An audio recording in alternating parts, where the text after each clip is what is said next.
Ces paysages peuvent paraître rudes et désolés, mais ils valent de l'or.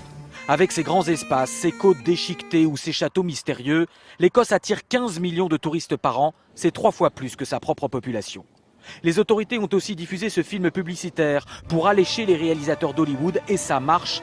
Une agence officielle très rentable leur loue les plus beaux décors naturels qui apparaissent dans de nombreuses superproductions américaines. L'autre grande ressource est la pêche. Les eaux écossaises sont profondes, proches des zones de reproduction et abriteraient 25% des ressources en poissons d'Europe. Andrew Charles est patron d'une société de poissonnerie et s'il soutient totalement la cause indépendantiste, c'est parce qu'il estime que sur le plan de la pêche, l'Écosse n'aura pas de rival. On a 25% des stocks de poissons en Europe et on ne représente que 1% de la population européenne.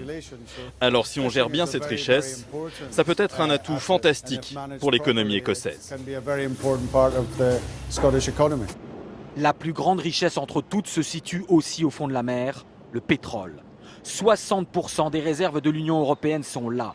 Bienvenue à Aberdeen, véritable capitale européenne du pétrole. C'est un port trépidant de navires qui font la navette avec les plateformes au large. Très riche, la ville vient de s'offrir cette université flambant neuve de 16 000 étudiants spécialisés dans les métiers du pétrole. Elle dispose même d'un simulateur de forage ultramoderne, unique au monde. On les entraîne comme des pilotes. Vous savez, le processus de forage coûte près d'1 million d'euros par jour. Alors il faut des gens ultra qualifiés. Taux record, 98% des étudiants d'Aberdeen trouvent un emploi immédiatement à leur sortie. L'université parie sur les métiers de demain.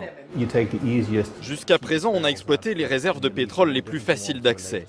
Mais demain, il va falloir exploiter les réserves les plus profondes de la mer du Nord. Et pour ça, il faudra plus de sciences, plus d'ingénieurs et de technologie. Mais coup de théâtre aujourd'hui, le patron de BP, la plus grande compagnie pétrolière du pays et qui était resté neutre jusqu'ici, a prévenu que les réserves pétrolières de l'Écosse allaient commencer à baisser dans une vingtaine d'années. Il a conseillé aux indépendantistes de ne pas parier tout leur avenir économique sur un horizon aussi limité.